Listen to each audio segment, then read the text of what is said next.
Mike Stadler and Karl Befke. back here on the Obsession Podcast. We're- New topic today, Karl. What do we got? We got, how do you guys decide if this year's plan worked for your land layouts? I'm gonna let you start this one, Karl. Well, mine didn't work. How's that sound? It worked partially. We both were really successful. Both shot good bucks out there. But that being said, how do I decide? Right now, I'd like to have more deer on my property. So that tells me that I made a mistake basically by not having enough food. I'm happy with the way the layout worked up in the wood line. So we had a bunch of pictures of bucks. We had 26 different big deer that we would have shot come in and out of that property.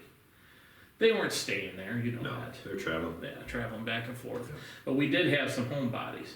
The buck I shot was a home body on the property. I started getting pictures of him in August. Yeah, his mistake was part of his home was tipping the edge of yours. Right. So Yeah. He was sleeping someplace, it's a mistake. but he kept coming. Yeah. I like that mistake though. It's a good mistake to make if 'cause you're that- us, not if you're a deer. No, that lets me move and lets him die. Right. And then your buck, I only had pictures of him maybe a week before you killed him. Yeah, not even. I think 2 days. 2 days. 2 days he showed up. That's a miracle of those cell cams. If you do have them, you love them or you hate them. But he showed up, and I went in 2 days later and shot him right out of the same spot he had been coming in. So, yeah, I mean, I don't like to gauge my success on just shooting a deer, though. No, and you shouldn't. So success-wise on my property, right now, I think I don't want to even say I made a mistake. I think there's things that we have to add. And Mike and I talked about it before. Remember, we talked earlier in some of the podcasts about how we're critical on each other. And I don't want to say we criticize each other. We don't. We suggest to each other what we see on each other's property, which makes us think together and figure out what we shouldn't do and move forward with it, which hopefully will make more success for both of us next year. That being said, Mike said to me, I remember he come off a spot that I had shot a 9-pointer out of 2 years ago, and he said, "Hey, I got an idea." and it is. I've actually already designed it out, basically laid it out on my HuntX program about what we're going to be doing. I'll show it to him and bounce it off of him, see what he thinks. But created a couple more inside corners using structure for corn and food plots, and it gives us another couple stand positions, and it adds food to the property, which is what I need right now at this current moment. There's deer on my property, but the food is almost gone, which tells me I'm not going to find any sheds again this year, year 2 on this property. First year I only had 2 acres of food plots. This year I had like 4 acres of food plots. I think next year when it's all said and done we'll have 7 from the design I came up with and what we talked about and how we're going to add to it. We're going to actually add quite a bit more corn into the property. And of course we don't, on this property, on my property, I'm not harvesting it. Mike doesn't harvest here on his place. So how do we decide that? What are our due numbers after the season? Right now, to me, is when you actually start to accumulate animals on your property. So actually accumulate bucks for next year, right? Right. And Hopefully. hopefully, That's your plan. yeah. Well, that's the plan. Otherwise, you're pulling them. You gotta try to pull them from the somewhere if neighbors. they're not here. You have to make your property better than the neighbor's property. So that can be really difficult too. So that being said, on my property, I need to add more food. We're gonna add linear structure. So basically, you guys, if you watched any of our stuff this year, I laid my property out what I call 5 different levels. This next year, there'll be close to 7 different levels. And that'd be east-west movement, just like this past year, except I'm creating a couple structures with corn to allow us to have different levels to hunt. The best part about this is it actually going to make my entrance and exit routes better. I think we're going to actually, where Shocker died, I think we're going to enter up the center of that valley, that deep ravine. And then we can sneak around for morning hunts on the top edge of that, because they'll all be in the food. Right. So we'll talk about this in the future podcast, obviously. Now here, Mike's property, we had done some work, and how's yours looking? Not bad. I mean, a huge improvement. Last year we came in January we started hinge cutting and dropping trees for bedding. Added, I believe, 7 more acres of bedding in 3 different areas, not all one big area. Which, if you've listened to us before, thank you or I'm sorry, either one. But where we talk about dividing our herd up, keeping them, unpressured from each other, which also goes with your bedding areas. Yep. So we did a lot of that here. Changed up the food a lot. Had a lot of issues with getting some of them to grow. Overall, it helped a lot. Right now, I have good numbers on my property, and like I said, I have a 40-acre piece.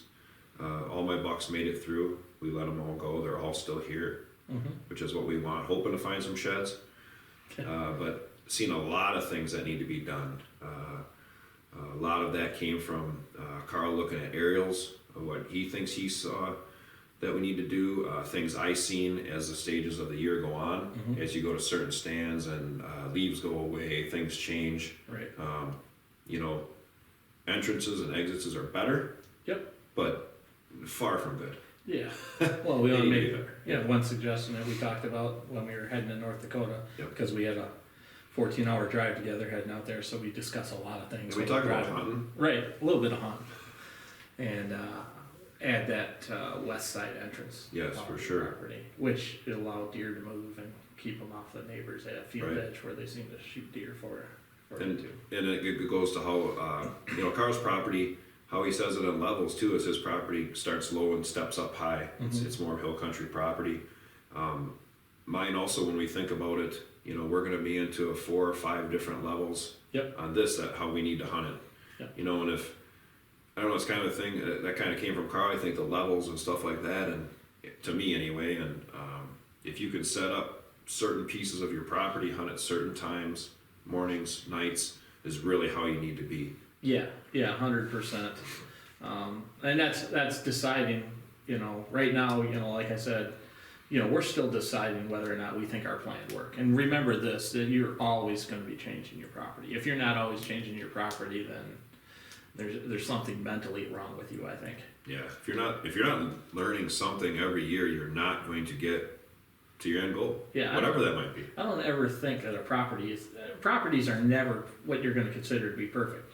Now, deer patterns change. You've seen that here big time. Yes. Just off of the timber stand improvement that you did last year. Yeah, we changed it on our own. We changed it how we wanted it, and it did work, but it needs more. Actually, Mike had a really good quote in his video. If you guys go back and you watch that, where we laid out Mike's property, South Central Wisconsin property layout. If you go back and look at that on our playlist, which would have been last year's web show, The Obsession. If you look at that, his quote was basically the way he went about saying it, if you're not always learning when you go into the woods, you're dying. You're dying. Yeah. That's right. If you don't change stuff. He also, the other important part that he laid out too, and he says it kind of jokingly, but he means what he says is, whitetails are a lazy animal, and they are 100%. They're like a fat guy like me. Yeah, I'm gonna take it easy route, dude. I don't mean lazy like I'm gonna outrun one. No. They're gonna take an easy path. Easiest path of resistance through the woods. 9 times out of 10. Don't always think your bucks are laying in the nastiest, gnarliest, crappiest stuff in the world. They are if you push them there. Of course they will. But the other part of it too is, if you want to hold deer on your property or get them bucks used to coming through. So the way I want my property is I want a few does on my property throughout the summertime, right? And I want a few bucks coming in and out, checking it every now and then. The bucks that I see in July and August coming through, I get 1, 2 pictures of them. Yep. Those are the deer we're ended up hunting because they move in August. Yep. 100%. And I think the same probably out here. There's a little bit less space for them to lay, but when you actually stop and look outside, look at the lay of the land, there's a lot of terrain change here by your property. Yeah. And I think people get too carried away with, I'm not seeing nothing right now. I'm not seeing nothing in the summer. I'm not, who cares? Yeah, I don't want JJ laying on my property in the summertime. I don't want that big deer laying here, because I'll tell you, he laid here all summer. Oh, yeah. And then he was gone. Yeah. So then plans change. Right. You know, not that you want them to change, but you know, who cares what you got in June, July, even August? I mean, Yeah. deer don't start moving in until September. You got deer in there in September, they're going to be around there at some point during the hunting season. You know? All the big deer on my property move in late September, early October. Right. And that, I think Karl dropped them out of the back of a truck. Yeah. There was deer everywhere out there. We've seen a few, didn't we? Yeah, there was some good ones. It went over well. But yeah, like we were talking about, you know, did your plan work? For me, I say yes, of course it worked for the ability to shoot a buck. Is it what I consider a successful plan? No, it's not, because I'm not gonna find probably a single shed on that property. And I mean, if you go and you look at the food plot, I mean, Mike and I, we hunted muzzleloader season, and of course we were bow hunting, okay? And Mike seen the very last night we hunted, which would have been this last Saturday in muzzleloader, 160 inch. 60 plus inch, yeah. I think it was rat. It was rat. Yeah. So rat, and Rat and I have a score to settle next yes, year. you do. Yes, you do. He'll be 170 or 80. Oh, yeah, then, that's hopefully. he's a good one. Yeah, he'll make it through. And then I know Gigantus made it through too. But are they going to drop their sheds on my property? No, they're going to go back over the neighbors where he's got his corn crib and whatever. He'll take all those antlers and hang them in his damn barn like he always. Yeah, right.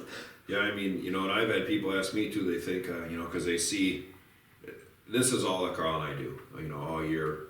And we're working now. You know, we're going to start doing some land improvements here already coming up shortly, but people think, you know, oh yeah, great season and everything. I said, you know, as far as did my plan work, it really didn't for me, because I didn't get the deer I was after, and he left, you know. So, you know, I could bring into my property, probably like, oh, this is awesome, this is great. Well, it was great and everything, but I didn't get what I wanted out of it. I mean, it's working to a point. Don't get me wrong, but I didn't keep the one deer I wanted to keep. Yeah. So to me, I failed on that, and I got to try to figure out how to keep that big deer in there, you know. Now, on the other hand, all the bucks that we let go are here. That's a win. You know, and I would say of the 5 of those, 2 or 3 of those for sure probably are going to be a shooter next year. No. Oh, yeah. So maybe all of them. You know, it's obviously hard to tell what they're going to grow into next year, but so in that aspect it worked. You know, the deer are here, the food is here, you know, and I have a lot more food. I think what we're trying to say is, how do we decide if our plan worked? Yeah. We always are trying to improve our land, and plan-wise, you can plan all you want, but you're going to plan again for the following year. Now, that's the fun of it. Yeah. And I'll tell you, you talk to 10 people, you'll get 12 different ways to set up your land. Oh, yeah. Oh, yeah. Everybody's got opinion on. I mean, Karl's really good at setting up properties. And Mike's really good at picking stand. I'm a good stand guy. We've always been real good about that, you know, and so it works good together. Karl's good at knowing, you know, what types of food and stuff to put in. I think we're both good at structure, building stuff like that, so it helps. I don't even pretend to know a lot about different foods and how stuff works. I mean, I know enough, right, you know, but he's better at that than I am. I don't got a problem saying that. So I mean, what do you think we should plant here? How should we do this? You know, the best part about that part of it, I guess we kind of complement each other on that part of it too, is, you know, I'll lay out food and whatever, and I'll pick what I think is a good stand position. Might be like, well, don't you think it'd be better over here, and here's why. Or you can hunt it here in the morning and here in the afternoon, where I don't even have a morning stand set up. He'll be like, hey, here's an idea, here's what I think, here's why. And it's like, or entering and exit routes. We're both pretty good at that part of it, but sometimes we'll see things differently, and we're not criticizing or critiquing each other or anything like that. We're just trying to help each other out, and in the long run, we both benefit from that. Yeah, I think, you know, I know probably some people are like, well, so did their plans work or didn't they work? I probably wonder. That's probably I don't know, you know, yes and no. Right. You know, I mean, obviously being able to harvest, you know, a good deer, obviously mature bucks, that's what everybody wants to do. So in that aspect, yes. You know, was it, in my case, was it the one I was after? No. In Karl's case, yes, it was the one he was after.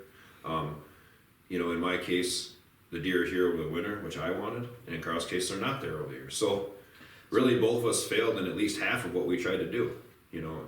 Working for a year, right, year round. Oh, so yeah. if that tells you anything, we're like, so we're pissed. Right. But, no, we got a lot more work to do. Oh yeah. To on try both to properties to make it better. That I think is what you need to do, and I think that's what we're stressing is you really need to watch your property, know it, and keep putting the work in. Anybody you see doing podcasts on TV, you see them on their properties. Some of the bigger names, you could say.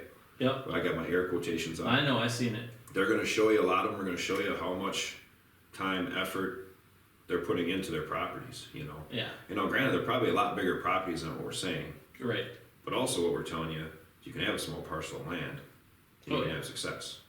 Yeah, I never think that you have to have a huge piece of property to do things. So that's I guess that's where we're gonna kind of end the podcast. We're. How do you tell if your plan worked? To me, you're never gonna be satisfied with what your plan was. You're always going to add to your plan. Now, like Mike said, 50-50 on both of our parts. I was fortunate enough to shoot my number one deer. Now I'll tell you this, that hasn't happened for me in 3 or 4 years. It's been a while. Yeah.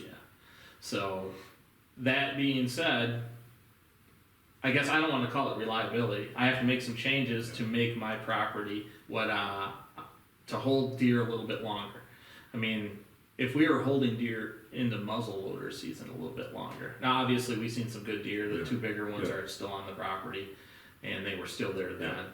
But I'd like to find their sheds. Yeah, I know. Me too, and I'm looking for sheds. I'd love to find sheds. But you've still got food left. I do have and food. your deer are still here. Yes.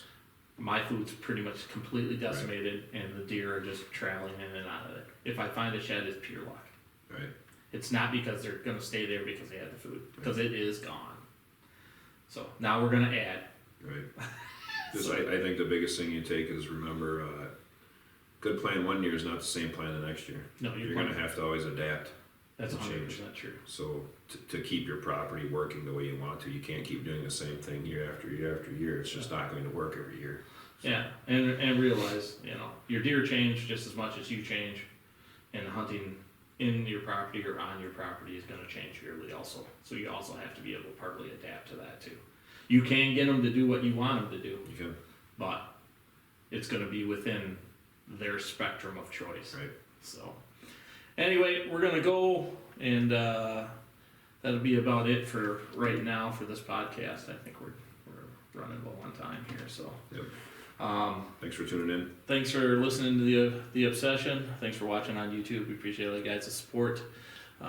Remember to subscribe to the channel here on YouTube for more upcoming podcasts. We're going to be touching on them every week. They're going to air Saturdays at 7 a.m. And of course, as we're doing stuff throughout the year, property-wise and things like that, we're going to show all that to you guys again. And if you get a chance, remember to go back and check out some of the property layouts from this particular question. Did your plan work? Check out the layouts we did this year, and then check to see what we do this next year to improve the properties. Maybe some of those ideas will help you guys out on your properties too. Yes. Send your comments and questions. Thanks a lot.